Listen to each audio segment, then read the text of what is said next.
Hey everyone, it's us here. Or, if you prefer, you can just think of me as your storyteller for today. We've got a truly powerful narrative to share with you. It's a journey that takes us deep into the heart of American history, a raw, honest look at resilience, heartbreak, and the unyielding strength of the human spirit. This isn't just one person's story, it's a testament to a community's struggle seen through the eyes of someone who lived every moment right there. Stories like this, they must be told. They remind us of the incredible courage that walks among us every day. If this kind of deeply moving and inspiring content resonates with you, please take a quick moment to subscribe and hit that thumbs up button. Your support genuinely helps us bring more vital stories like this to a wider audience.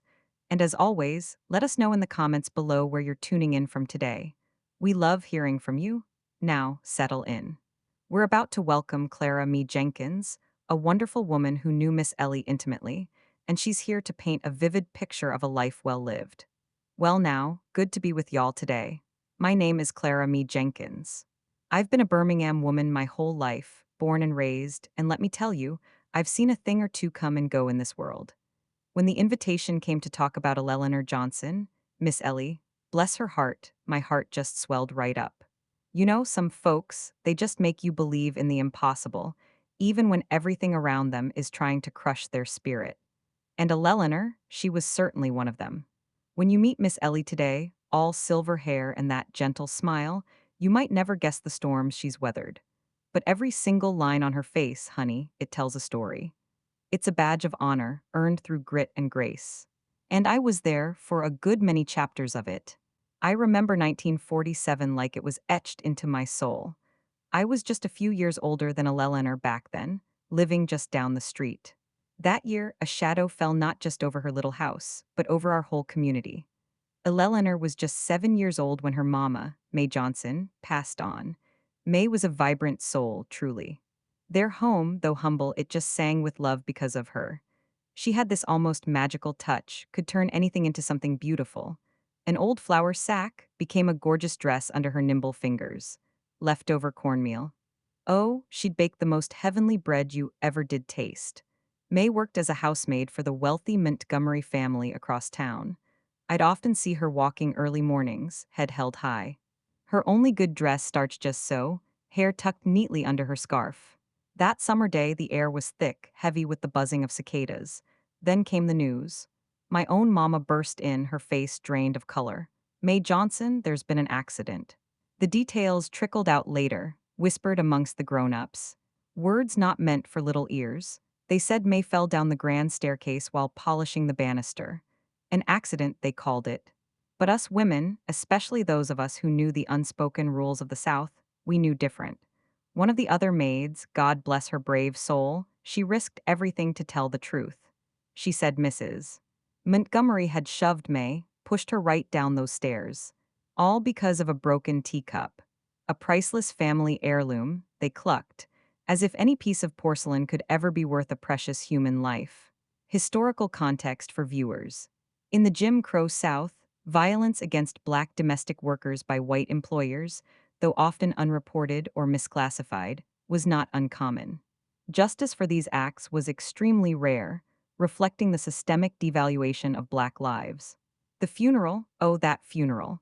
Eleanor, a tiny thing, stood there in a blue Sunday dress. Her mama had just finished sewing it the week before, made it big so she could grow into it. A future May wouldn't be part of. The church was overflowing with our community, faces solemn. I saw Eleanor just staring at that plain wooden coffin, trying to make sense of how her mama, so full of warmth and laughter, was lying still inside. Her daddy, Robert Johnson, he stood beside her, his face a mask of stone. He didn't cry, not in the church, not at the burial, not even when they came back to that silent, empty house. Later that night, after the neighbors had brought their casseroles and condolences and left, Robert sat at their kitchen table. He pulled out a whiskey bottle I'd never seen before. And I heard he told that child, that little 7-year-old girl, go to bed, Eleanor. Crying won't bring her back. You're the woman of the house now. Can you imagine? 7 years old. And suddenly, the weight of the world on her tiny shoulders. Part 2. Hardship and Hidden Strengths, early 1950s, 1960. By the time Eleanor was 8, She was cooking meals, standing on a stool to reach the stove. By 9, her little hands were raw from scrubbing clothes against the washboard. School became a luxury, not a right. She went only when the housework was done, meaning she missed more days than she attended. Our neighbors, we did what we could. Miss Josephine would invite Eleanor over to help with baking, but really, it was to ensure she got one good meal. Mr. and Mrs. Washington would leave fresh vegetables from their garden on their porch. And there was Miss Ellie, the kind woman Eleanor would later choose to name herself after. She'd slip Eleanor pieces of sweet potato pie and precious, precious books. Eleanor would read them by candlelight after her daddy had passed out from drinking. Your mama would be so proud of how strong you are, child, Miss Ellie would whisper, gently smoothing Eleanor's unruly hair.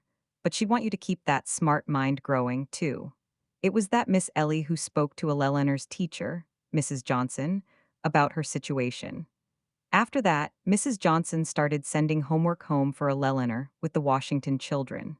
On rare Sundays, when Robert was out fishing with other men, Eleanor would sneak to Mrs. Johnson's house for impromptu lessons. You've got your mama's quick mind, Mrs. Johnson told her once, after Eleanor had solved all the arithmetic problems. Don't you let anyone dim that light. Those words became Eleanor's secret strength, a quiet talisman she held close through the darkest nights. At night, I heard from my mama, Eleanor would often slip outside to sit on their porch steps, gazing up at the stars, talking to her mama. She'd tell her about her day, about the new things she was learning from Mrs. Johnson's books, and how she was trying to keep May's memory alive by humming the spirituals her mama used to sing while doing laundry. I miss you something awful, Mama, she'd whisper to the night sky. But I'm trying to be strong like you taught me. In those quiet moments, with the crickets chirping and the distant train whistles, she could almost feel her mama's presence, wrapping around her like a warm blanket.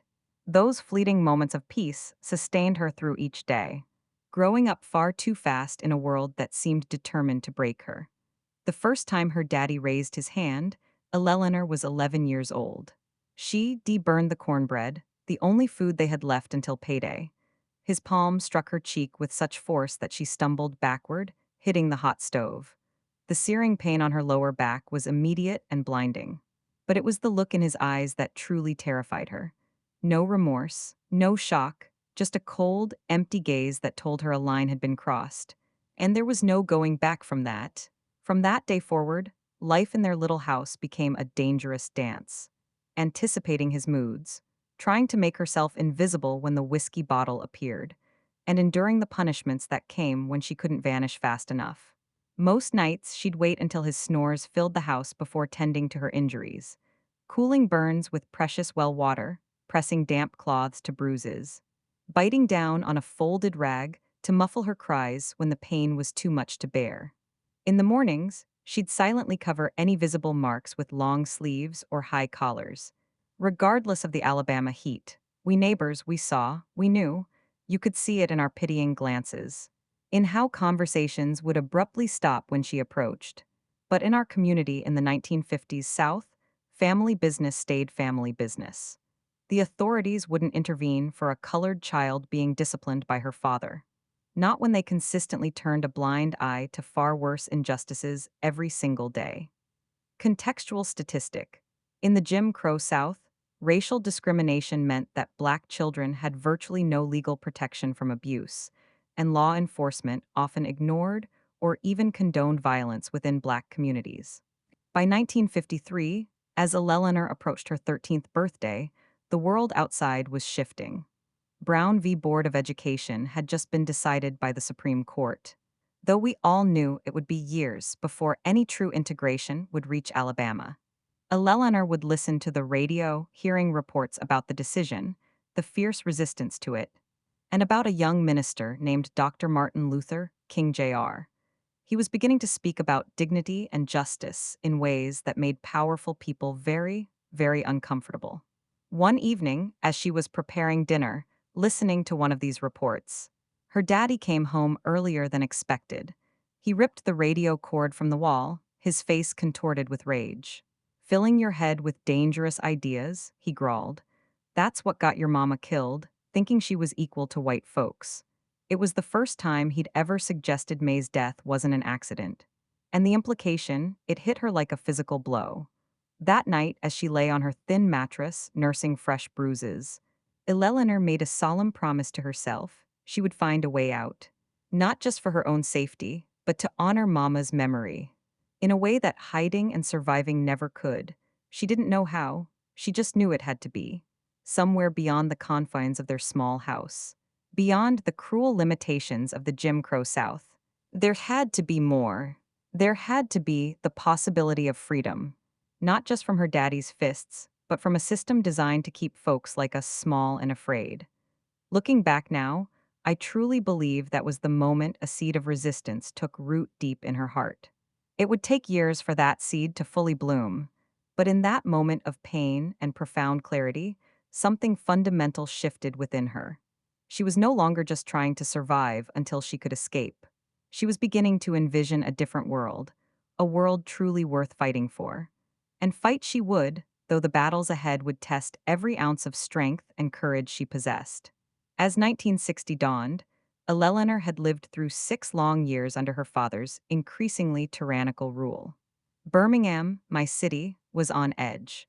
The early tremors of what would become the civil rights movement were already being felt, though few of us truly predicted the earthquakes to come.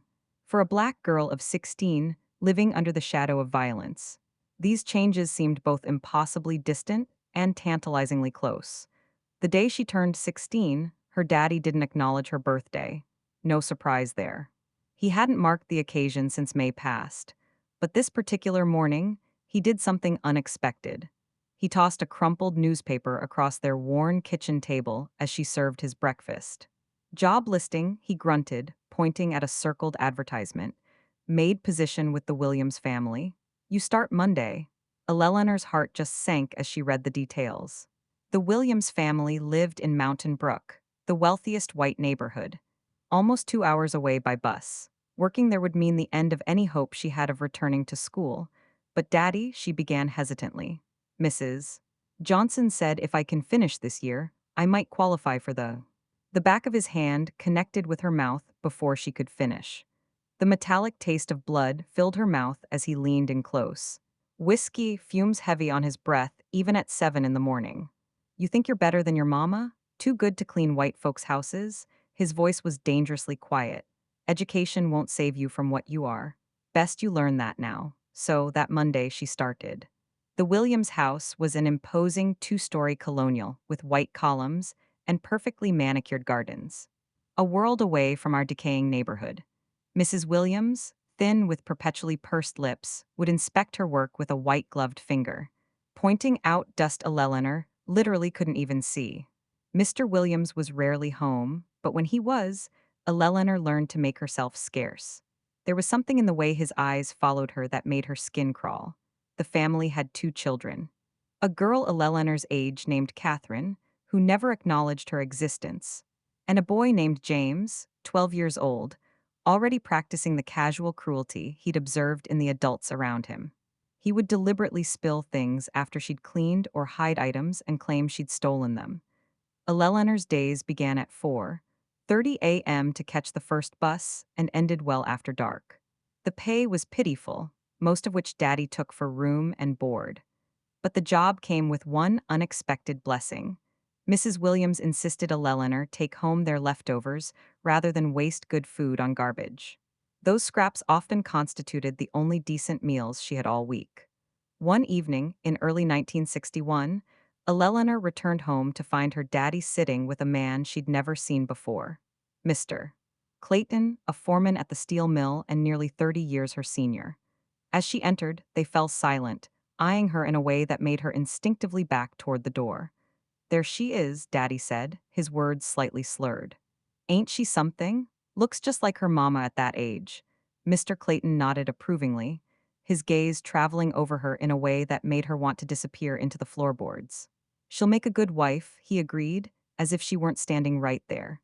Strong back for work and childbearing. The realization of what was happening hit Eleanor like a bucket of ice water. Daddy was trying to marry her off to a man older than himself.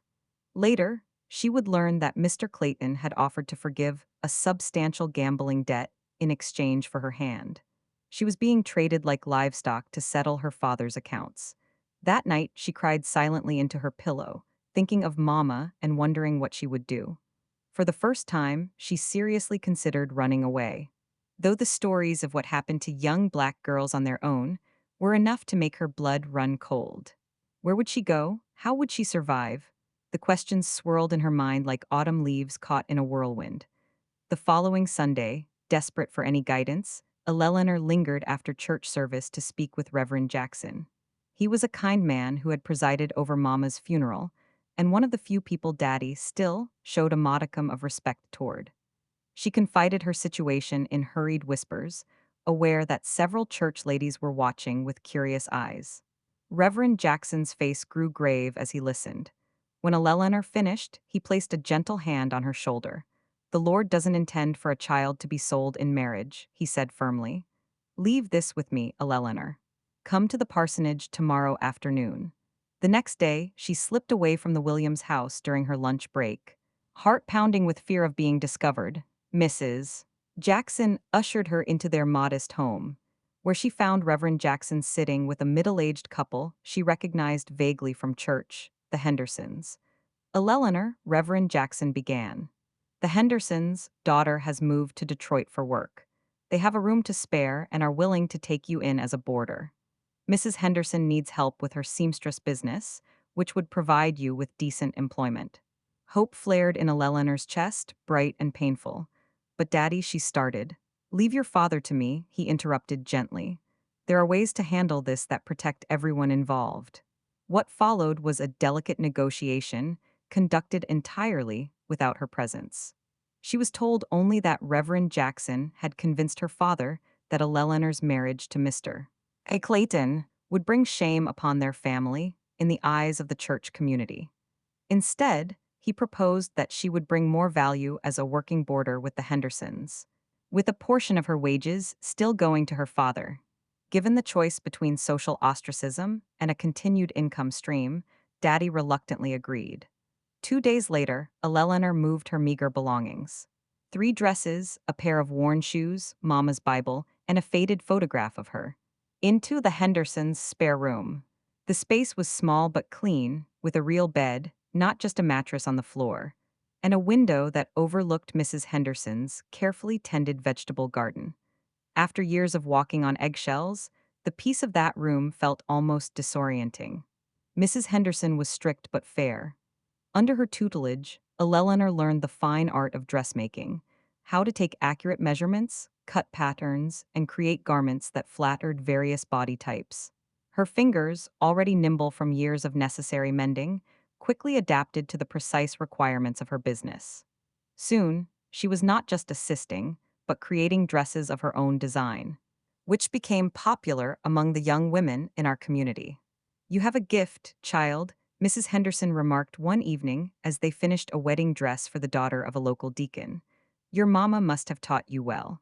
Eleanor swallowed the lump that formed in her throat.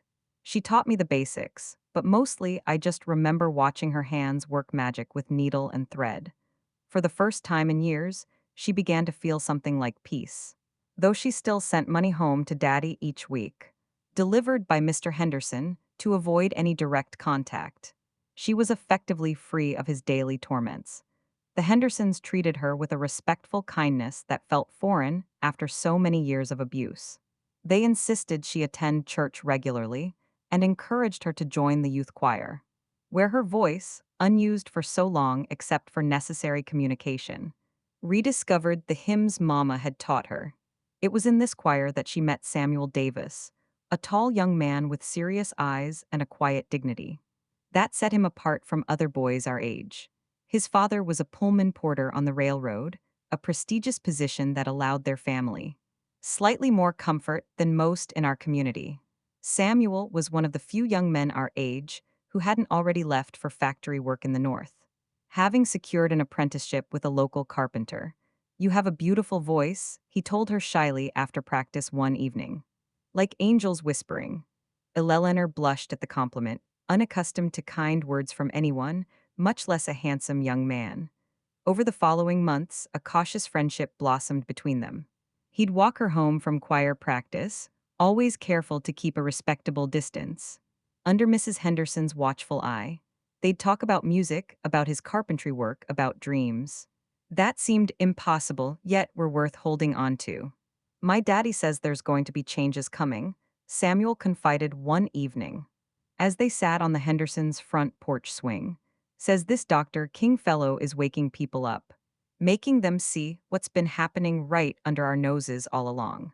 Eleanor nodded, thinking of the radio reports she'd heard, the whispered conversations among adults that would cease when children entered the room.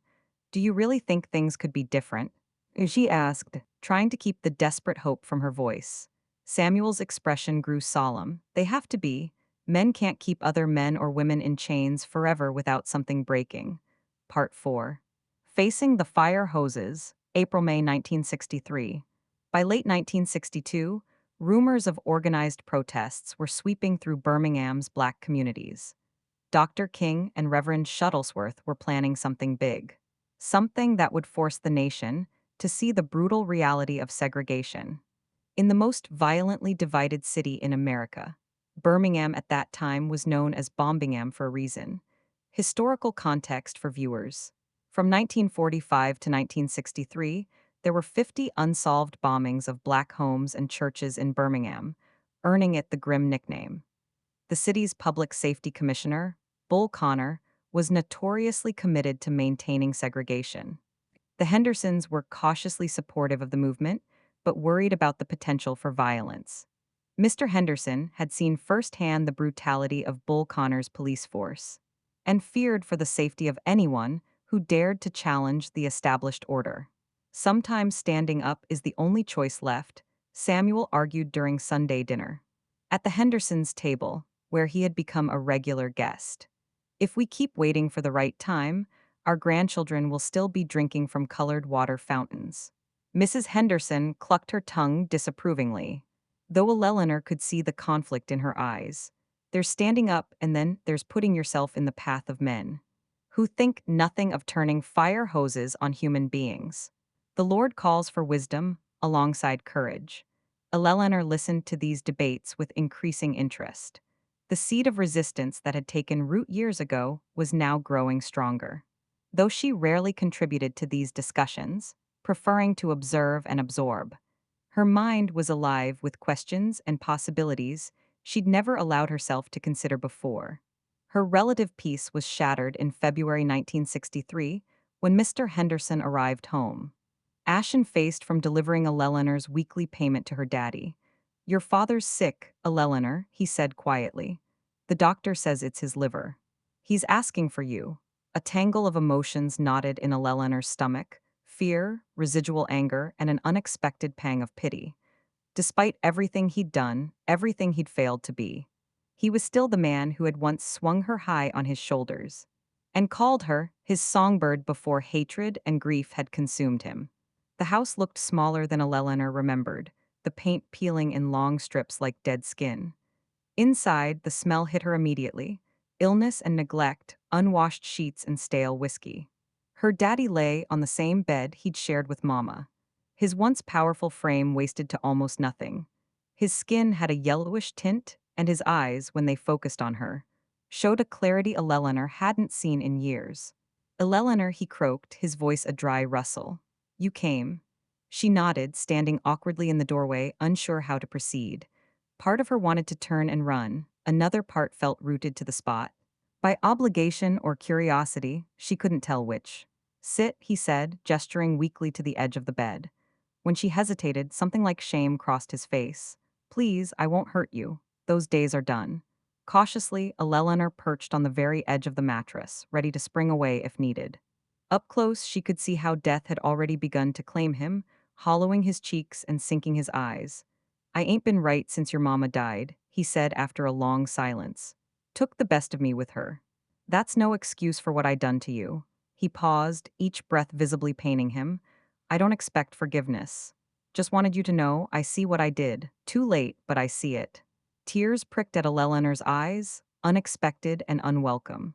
This deathbed confession couldn't erase years of pain. couldn't heal the scars, both visible and invisible, that she would carry forever. But in that moment, she saw not the monster of her nightmares, but a broken man who had lost his way in grief.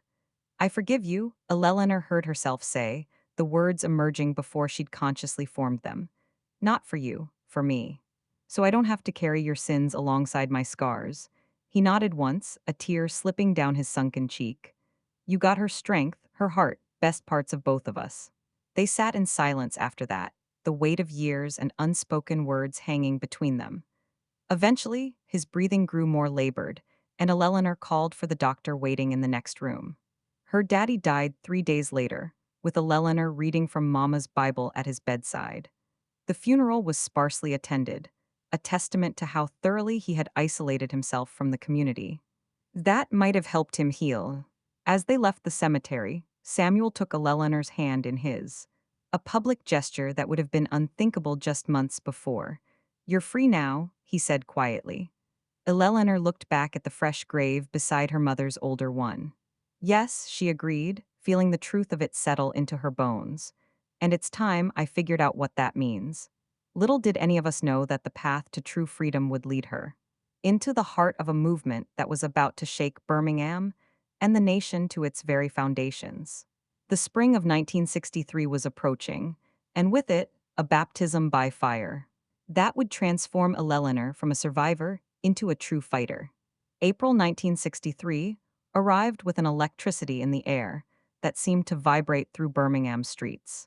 The whispers had grown louder, meetings more frequent, and even those who had previously kept their distance from troublemaking began to listen with intent. When news of Dr. King's plans spread through our community. After her daddy's funeral, Eleanor had moved permanently into the Hendersons' home, no longer as a boarder, but as something closer to family. Mrs. Henderson had formally taken her on as an apprentice in her dressmaking business, and Eleanor's designs had developed a modest following among the younger women in our church. You have a future in this, Eleanor, Mrs. Henderson often told her, a way to support yourself with dignity. But while Eleanor appreciated her encouragement, something had awakened in her. That couldn't be satisfied by needle and thread alone. The movement was calling, its pull as irresistible as a tide. One evening in early April, Samuel arrived at the Hendersons' door with unusual urgency. After dinner, as they sat on the porch swing, now with Mrs. Henderson's blessing, though she still monitored them through the window, he leaned in close. There's a meeting tonight at 16th Street Baptist, he whispered. Dr. King himself will be speaking. They're planning demonstrations, big ones. Will you come with me? Mrs. Henderson would never approve of Eleanor attending such a gathering.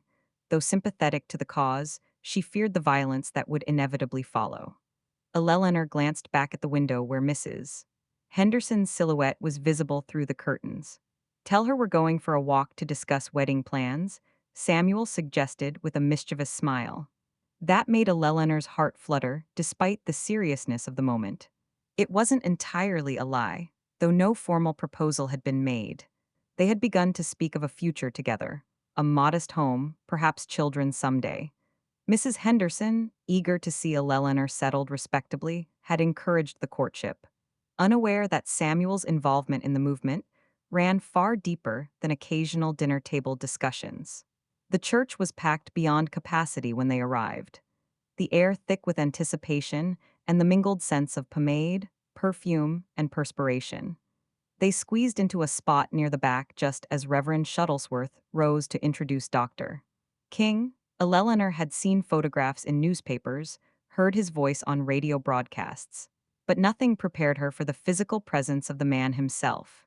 He wasn't tall or imposing in stature, but when he spoke, his voice seemed to reach directly into the core of her being, resonating with truths she had always known but never heard articulated so powerfully. We've come to Birmingham because injustice is here, he declared, his words rolling through the church like thunder. We are here to remind America of the fierce urgency of now.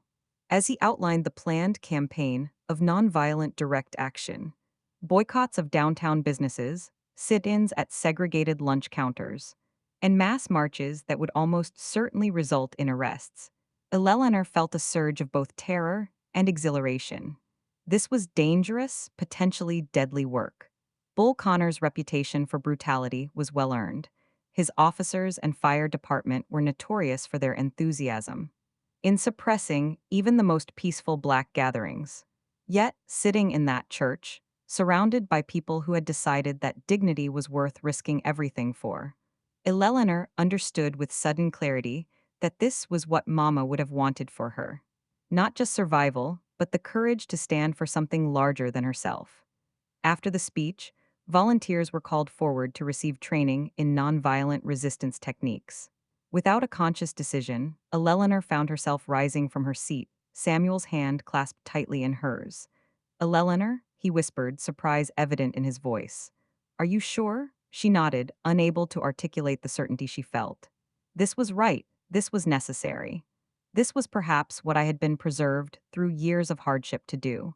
The training sessions were held in church basements and private homes over the following days. They learned how to protect their vital organs when being beaten, how to maintain dignity while being arrested, how to respond to hatred with determined love rather than retaliatory anger. They role-played scenarios, taking turns playing demonstrators and police, practicing how to go limp rather than resist arrest, how to shield their heads from billy clubs. Mrs. Henderson discovered Eleanor's involvement after the first weekend of demonstrations began on April 6th. A neighbor had seen her among the protesters at a department store sit-in and reported back with concerned disapproval. Have you lost your mind, child? She demanded when Eleanor returned home. Do you have any idea what those policemen will do to you? What they do to our girls, especially? Eleanor met her gaze steadily, finding a courage she hadn't known she possessed. Yes, ma'am, I believe I do. But someone has to stand. If not me, then who? Mrs. Henderson's eyes filled with tears as she pulled Eleanor into a fierce embrace. Your mama would be proud, she whispered, and terrified, just like I am. From that day forward, the Hendersons' home became a quiet hub of support for the movement. Mrs. Henderson sewed armbands for demonstrators and prepared sandwiches for those doing jail support. Mr. Henderson used his delivery truck to transport protesters to and from demonstration sites, careful to vary his routes to avoid police surveillance. Illustrative fact: many black-owned businesses and churches became vital logistical centers for the civil rights movement, providing safe havens and resources despite immense risk. The true test came on May 2nd, when the youth marches began. Dr. King and his advisors had made the controversial decision to include children and teenagers in the demonstrations, knowing the national outrage that would follow if young people were arrested and jailed. Though Eleanor was nearly 19 by then, she joined the youth contingent. Alongside Samuel, who had been appointed a group leader because of his calm demeanor under pressure. The morning dawned clear and warm as hundreds of us gathered at 16th Street Baptist, receiving last-minute instructions and encouragement from movement leaders. We sang freedom songs that lifted our spirits and steeled our resolve. Ain't gonna let nobody turn me round, turn me round, turn me round.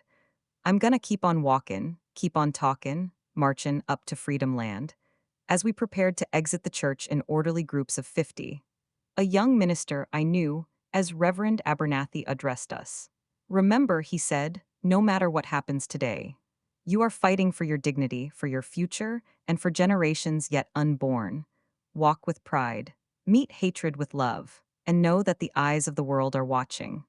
Eleanor was assigned to the third group, led by a Howard University student named Diane Nash. Samuel would lead the fifth group, meaning they would be separated during the march. Before joining her group, Samuel pulled her aside, his expression more serious than she'd ever seen it. If they arrest you, he said quietly, don't resist.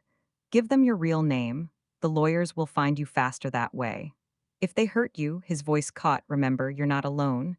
We're all with you, even when they separate us. He pressed something into her palm, a small silver cross on a chain. My mama's, he explained, said it always protected her. Want it to protect you now? Eleanor slipped it around her neck, tucking it beneath her blouse, where it rested cool against her skin. Standing on tiptoe, she kissed him quickly, not caring who saw. See you on the other side, she whispered. Her group exited the church singing We Shall Overcome. moving with deliberate steps toward Kelly Ingram Park. They had barely made it 2 blocks when police vans screeched to a halt in front of them. Bull Connor himself emerging from the lead vehicle, bullhorn in hand. "You disperse immediately?" His voice crackled through the amplifier. "You are participating in an unauthorized demonstration in violation of city ordinances." Diane Nash stepped forward, her voice clear and unwavering. "We are exercising our constitutional right to peaceful assembly and protest. We will not disperse." What followed remains burned into Llewellyn's memory with photographic clarity. Officers descended on them with nightsticks and snarling police dogs. Those in front dropped to their knees in prayer, following their training. Eleanor found herself doing the same, heart hammering in her chest as an officer approached. His face contorted with disgust. "Last chance," he growled, nightstick tapping against his palm. Eleanor looked him directly in the eyes, surprising herself with the steady calm in her voice. "I'm staying right here, sir." The blow caught her across the shoulders, pain exploding through her upper back. She curled forward, protecting her head as they'd been taught. Mama's cross pressing against her breastbone. More officers moved through their group, roughly pulling protesters to their feet, dragging those who went limp as instructed. Eleanor was hauled upright by 2 officers who twisted her arms behind her back with unnecessary force. Handcuffs bit into her wrists, the metal cold and unyielding. As they shoved her toward a transport van already crowded with other young protesters, she caught sight of newspaper photographers capturing the scene. For a moment, she straightened her spine, lifted her chin, and looked directly into the nearest camera lens. "See me," she thought fiercely. "See what they're doing to us for asking to be treated as human beings." Historical impact. Photographs and news footage of the Birmingham Children's Crusade, particularly the use of police dogs and fire hoses on young demonstrators, shocked the nation and the world, galvanizing support for civil rights legislation. The Birmingham jail was overcrowded to the point of inhumanity. Designed to hold at most 250 inmates, the jail soon contained over 1,000 of us. The cell Eleanor was placed in, with 15 other young women, had been built for 4. They took turns sitting on the single bunk and on the floor, developing a rotation system for minimal comfort. Despite the conditions, or perhaps because of them, a remarkable spirit took hold among the detained protesters. They sang freedom songs nearly constantly, their rhythms and harmonies echoing through the concrete corridors. Cell block answering cell block, until the entire jail seemed to vibrate with their collective voice.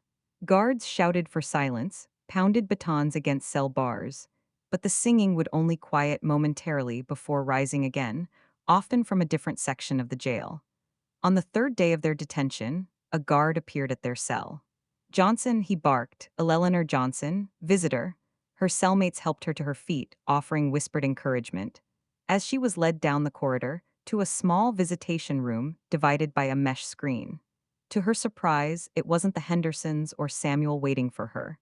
It was Reverend Jackson and a white man in a suit she didn't recognize. "This is Mr. Marshall," Reverend Jackson explained, after inquiring about her well-being. "He's a lawyer with the NAACP Legal Defense Fund. He's working on getting you released." Mr. Marshall nodded professionally. "Miss Johnson, we're filing habeas corpus petitions for all the juvenile protesters. We believe the city has violated numerous constitutional protections in these arrests." "I'm 19, sir," Eleanor corrected quietly. "Not a juvenile." He exchanged glances with Reverend Jackson. "That's actually why we're here specifically. We have reason to believe your photograph may appear in tomorrow's edition of the New York Times. A journalist identified you by name to his editor. Your story, orphan girl overcoming an abusive childhood to stand for justice, it has narrative power." Eleanor blinked, trying to absorb what he was saying. Her picture. In a newspaper in New York. Potentially more than that, Reverend Jackson added gently. "The journalist is requesting an interview when you're released. The movement needs stories that touch hearts, Eleanor. Yours could be one of them." Over the next 2 days, as negotiations between movement leaders and city officials intensified, Eleanor was interviewed by not just one, but 3 different reporters, who had somehow gained access to the jail. She told them about Mama, about growing up under her daddy's tyranny, about finding her voice and purpose in the movement. She spoke of dignity and determination, carefully following the talking points. Movement leaders had drilled into them during training. On May 10th, an agreement was reached. The city would begin desegregating public facilities and release the imprisoned demonstrators. As they emerged from the jail to the cheers of supporters, Eleanor was startled to find multiple photographers focusing their cameras specifically on her. A national magazine reporter thrust a microphone toward her face. "Miss Johnson, how does it feel to have become one of the faces of the Birmingham campaign?" she asked. Before Eleanor could respond, Samuel appeared at her side, wrapping a protective arm around her shoulders. Despite 6 days in jail himself, he looked remarkably composed. "She's just done 6 days in inhumane conditions for the crime of asking to be treated as a human being." He answered firmly, "She'll be making no further statements today." He guided her through the crowd to where the Hendersons waited with their truck. Mrs. Henderson already fussing over her appearance, and Mr. Henderson gruffly blinking away what looked suspiciously like tears. That evening, as Eleanor soaked in a proper bath for the first time in nearly a week, she could hear the murmur of voices from the Hendersons' living room, where Samuel was in deep discussion with Reverend Jackson and several movement organizers, who had come to the house specifically to see her. Later, Samuel explained their visit. "They want you to speak at rallies," he said, his expression a mixture of pride and concern. "That photograph of you looking directly into the camera while being arrested? It's everywhere. People are calling you the girl with dignity. They think your story can help people understand what we're fighting for." In the weeks that followed, Eleanor found herself in an entirely unexpected role, a movement spokesperson. She traveled with more experienced activists to churches and community centers across the South, telling her story and connecting it to the larger struggle for dignity and justice. Her natural reserve gradually gave way to a discovered gift for public speaking. Her quiet voice found strength in purpose. Eleanor was scheduled to give a brief address from the podium at the Lincoln Memorial, not among the headliners like Dr. King, but as a representative of the youth contingent. That had proven so crucial in Birmingham. Standing on those steps, looking out at the sea of faces, extending all the way to the Washington Monument, she felt Mama's presence more strongly than she had since her death. As she stepped to the microphone, Samuel squeezed her hand once before releasing it. "My name is Eleanor Johnson," she began, her voice carrying across the hushed crowd. "3 months ago, I was a seamstress in Birmingham, Alabama, trying to make myself small enough to avoid notice. Today, I stand before you as living testimony that none of us was born to be invisible." The crowd's response washed over her like a wave, their applause and cheers carrying her through the remainder of her short speech. When she returned to her seat, Dr. King himself leaned over to shake her hand. "Well done, Miss Johnson," he said with a warm smile. "Your mother would be proud." Eleanor stared at him in surprise. "You didn't know my mother, Dr. King?" His smile deepened. "No, but I know daughters." And no mother could help but be proud of a daughter who carries herself with such dignity. Hours later, after his "I Have a Dream" speech had moved the nation to tears and hope, Samuel and Eleanor stood on the steps of the Lincoln Memorial as the crowd gradually dispersed. The marble felt cool beneath her tired feet as she slipped off her shoes, looking out over the reflecting pool, now strewn with pamphlets and paper cups. Evidence of the multitude that had gathered in peaceful solidarity. "What happens now?" Eleanor asked quietly. Samuel took her hand, his fingers intertwining with hers. "We keep fighting. The march isn't the end. It's barely the beginning. I meant for us," Eleanor clarified, turning to face him fully. Something shifted in his expression, vulnerability replacing his usual steady confidence. Reaching into his pocket, he withdrew a small velvet box that looked incongruously fancy. In his calloused carpenter's hand, "I was going to wait for a proper moment," he admitted. "A nice restaurant, maybe, or back home in the garden at sunset. But standing here, with Lincoln and history as witnesses." He opened the box, revealing a modest ring with a single small diamond. "Eleanor May Johnson, will you build a future with me? Not just a marriage, but a partnership in this work we've both been called to." Tears blurred her vision as she nodded, words momentarily beyond her capacity. As he slipped the ring onto her finger, she found her voice again. From this day forward, she promised, whatever comes, we face it standing. They were married 2 months later at 16th Street Baptist Church. A decision that took on painful significance when, just weeks before their wedding, a bomb planted by Klansmen killed 4 little girls during Sunday school at that very sanctuary. Historical note: the 16th Street Baptist Church bombing on September 15, 1963, killed Addie Mee Collins, Carol Robertson, Cynthia Wesley, and Denise McNair, aged 11-14. It was a horrific act of white supremacist terrorism. They had considered changing venues after the tragedy, but Reverend Jackson convinced them otherwise. Those children died because hateful men fear what happens when we claim our rightful place in this society, he said. We honor them by continuing to claim that place, in life, in love, in joy, even in the midst of grief. And so, on November 16, 1963, Eleanor walked down the aisle of the partially rebuilt church, passing the pew where she had first heard Dr. King speak to join her life with Samuel S. Her borrowed wedding dress was simple but elegant, made with loving care by Mrs. Henderson, who had become the mother her heart needed after losing her own. As they exchanged vows, Eleanor felt the presence of all who had brought her to this moment. Mama, whose love had sustained her even after her death. Daddy, whose brokenness had taught her the cost of surrendering to hatred. The Hendersons, who had shown her what family could be, and the movement that had helped her find her voice. I now pronounce you husband and wife, Reverend Jackson declared with evident joy. You may kiss your bride. As Samuel's lips met hers, sealing their commitment before God and community, Eleanor knew with bone-deep certainty that this was just one milestone in a journey that would continue for decades to come. The struggle for full equality was far from over. The path ahead still fraught with danger and setbacks, but for the first time in her life, she was fully free, not just from daddy's fists or society's limitations, but free to become the woman she was always meant to be. And that woman, she had discovered, was stronger than anyone, including herself, had ever imagined. Both in our nation and in Eleanor's personal journey.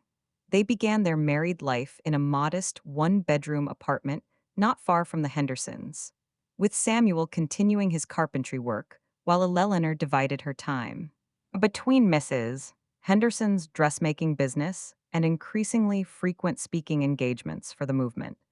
The assassination of Dr. King in April 1968 struck them like a physical blow. Eleanor had just discovered she was pregnant with their first child when the news reached them. Samuel and Eleanor held each other in stunned silence, their tears mingling, as the radio delivered details of his murder in Memphis. The following day, riots erupted across the nation, a physical manifestation of collective grief and rage. That seemed to shake the very foundations of our country. Historical fact: over 100 cities experienced riots following Dr. King's assassination in 1968, leading to widespread property damage and dozens of deaths, reflecting the deep-seated anger and despair within many Black communities. What kind of world are we bringing this child into? Eleanor whispered that night, her hand resting protectively over her still flat stomach. Samuel placed his hand over hers, his voice steady despite the grief etched in his face. A broken one, he admitted, but one worth fighting to repair. 2 days later, despite warnings about potential violence, they joined thousands of mourners in a memorial march through Birmingham. Eleanor wore a black armband over her Sunday best, carrying a hand-lettered sign that read simply, "His dream lives in us." The streets were eerily quiet, our footsteps and muffled sobs the only sounds, disturbing the heavy silence that had descended over the city. Their daughter was born that September, Marion Liberty Davis, named for both the great contralto Marian Anderson and the freedom they continued to pursue. She arrived with a powerful set of lungs and a determination. That reminded Eleanor immediately of her mama. She's going to be a fighter, the midwife chuckled as she placed Eleanor's screaming daughter in her arms. She comes by it honestly, Samuel replied, his eyes shining with tears, as he stroked Marion's perfect tiny fingers. Motherhood transformed Eleanor in ways she hadn't anticipated. The fierce protectiveness she felt toward Marion gave new urgency to their work. Every segregated playground, every underfunded colored school, every lingering vestige of Jim Crow became not just an abstract injustice, but a direct threat to her child's future. At the same time, the physical demands of caring for an infant necessarily changed her involvement in the movement. Rather than traveling for speaking engagements, she began hosting meetings in their home, turning their modest living room into a planning center for voter registration drives and education initiatives. While Samuel attended marches and demonstrations, Eleanor focused on the equally vital work of community organizing, creating networks of support for families affected by poverty and discrimination, establishing a clothing cooperative that evolved from Mrs. Henderson's dressmaking business, and developing adult literacy programs for those who had been denied education. When Marian was 18 months old, Mrs. Henderson suffered a stroke that left her partially paralyzed. Without hesitation, Samuel and Eleanor moved into the Henderson home to help with her care. Mr. Henderson, himself aging and struggling with arthritis, wept with gratitude when they arrived. "The Lord works in mysterious ways," he said, embracing them both. "Sent you to us when you needed family, and now you're returning the blessing." Over the next 2 years, their household settled into a new rhythm. Eleanor took over the dressmaking business entirely, expanding it to include a small storefront on the main street of their neighborhood. Samuel built custom furniture in a workshop behind the house.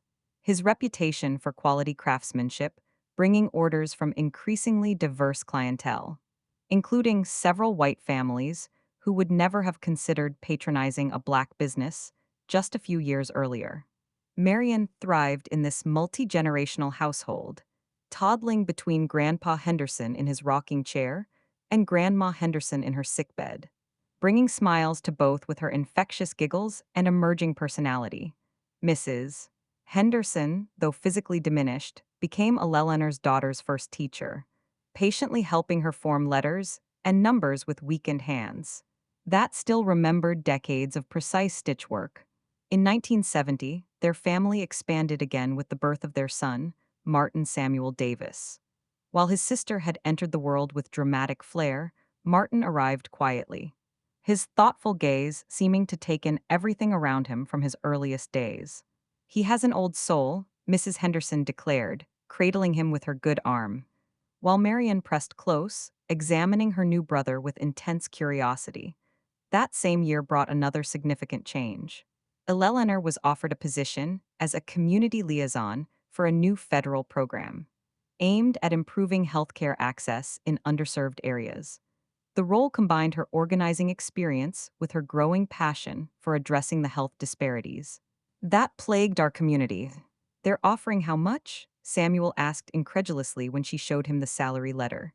Eleanor nodded, still somewhat stunned herself. "More than you and I make combined right now." It was a remarkable opportunity, but one that would require significant adjustments. They would need help with the children during working hours. And Eleanor worried about Mrs. Henderson's care and the dressmaking business she had built. Once again, our community provided solutions. A young woman from church who had recently graduated from high school was eager to learn the dressmaking trade. And happy to help with Mrs. Henderson during the day, Mr. Henderson, whose arthritis had improved with treatment, announced he was ready to be more involved in his wife's care. And several neighborhood mothers established an informal childcare cooperative, taking turns watching each other's children so that all could pursue education or employment. Thus began Eleanor's professional career in community health advocacy, work that would eventually lead her to positions of significant influence. She could never have imagined during those dark days in her father's house. Within 3 years, she was directing a regional program covering 5 counties, developing initiatives that addressed not just medical needs, but the social determinants of health. That kept our communities vulnerable. Statistic. In the 1970s, significant health disparities persisted. For example, the infant mortality rate for Black infants was still more than double that for white infants in many parts of the South. In 1972, Eleanor was invited to testify before a congressional committee examining racial disparities in healthcare access, a moment of profound significance as she stood in the halls of power that had for so long excluded people who looked like her. Mrs. Davis, one congressman began, his tone skeptical. You've suggested that the health problems in your community are the result of systemic issues rather than individual choices. Could you elaborate? Eleanor looked directly at him, thinking of the mothers she'd worked with, who had to choose between medicine and food. The children with preventable illnesses who lived in housing infested with rats and mold. The elderly who couldn't access specialists because no bus routes served their neighborhoods. With respect, Congressman, she replied, when a system consistently produces the same negative outcomes. For a specific group of people across generations, we must examine the system rather than blaming its victims. The mothers I work with don't love their children less than mothers in your district. They simply face barriers your constituents never encounter. Her testimony resulted in increased funding for several pilot programs. And, more importantly, opened doors for others from our community to be heard in similarly influential spaces. Eleanor began to understand that her personal journey from abuse to advocacy had equipped her with a unique ability to translate between worlds, to help those in power understand the realities faced by the marginalized, and to help our community navigate systems designed to exclude them. As her professional responsibilities expanded, Samuel's business likewise grew beyond their expectations. His workshop became a small factory, employing several young men from the neighborhood, many of whom had struggled to find work despite the civil rights gains of the previous decade. He specialized in custom church furnishings, altars, pulpits, and baptismal fonts that graced sanctuaries throughout the South and beyond. Never thought my hands would create something that would hold God's word, he once mused, running his fingers over the intricate carving of a pulpit destined for a historic church in Atlanta. My daddy would have been proud to see this. Their children grew in this atmosphere of purpose and possibility, absorbing without fully understanding the significance of the changes occurring around them. Marian inherited Eleanor's voice and outspoken nature, leading her elementary school in integrating its formerly segregated gifted program. Through sheer force of will and undeniable academic excellence, Martin, quieter but equally determined, showed remarkable artistic talent, spending hours in his father's workshop learning to coax beauty from raw wood. In 1975, Mrs. Henderson passed peacefully in her sleep, having lived to see her 80th birthday, celebrated by 4 generations of both blood relatives and chosen family. At her funeral, Eleanor delivered a eulogy that honored not just her individual kindness to a broken girl in need, but the tradition of community care she represented, the unofficial support networks that had sustained Black Americans through centuries of oppression. Mrs. Henderson taught me that family isn't defined by blood alone, Eleanor told the packed church. She showed me that sometimes the people God sends to heal us don't share our name or our history. They simply share their hearts when we need it most. After the service, an elderly woman Eleanor didn't recognize approached her, her eyes bright with unshed tears. You probably don't remember me, she began hesitantly. I worked with your mama at the Montgomery house. Was there the day she? Eleanor's breath caught. In all the years since Mama's death, she had never spoken with anyone who had witnessed her final moments. I remember you, Eleanor said softly, the memory of her face suddenly surfacing from the fog of childhood grief. You brought me a handkerchief at the funeral. It had little violets embroidered in the corner. The woman nodded, tears now flowing freely. Your mama talked about you all the time. Her little songbird, she called you, said you were going to fly higher than anyone in your family ever had. She clutched Eleanor's hand between her gnarled fingers. She was right, child. Lord, was she right. That night, after the children were asleep, Eleanor shared this encounter with Samuel. As they sat on the porch swing that had witnessed so many pivotal conversations in their life together. Do you think she knows? Eleanor asked, looking up at the star-filled sky. Mama, I mean, do you think she can see what became of her frightened little girl? Samuel followed her gaze upward, his arm warm around her shoulders. I believe she does, and I believe she's been with you every step of the way. In your courage, in your compassion, in the way you mother our children with such fierce love. The following year brought another unexpected turn. Eleanor was approached about running for a seat on the city council. Initial discussions had focused on Samuel as a potential candidate, but he had firmly redirected attention to her. My wife is the one you want, he told the community leaders who had gathered in their living room. I build things with my hands. She builds communities with her heart and mind. The campaign was grueling, marked by both overt racism and more subtle forms of resistance. Anonymous phone calls threatened violence against their family. Flyers circulated questioning Eleanor's morality and fitness for office. On one horrible occasion, Marion, now 8 years old, was surrounded by white children at school who parroted their parents' slurs. Real world context. Even after landmark legislation, discrimination and racial hostility persisted in everyday life, especially in the South.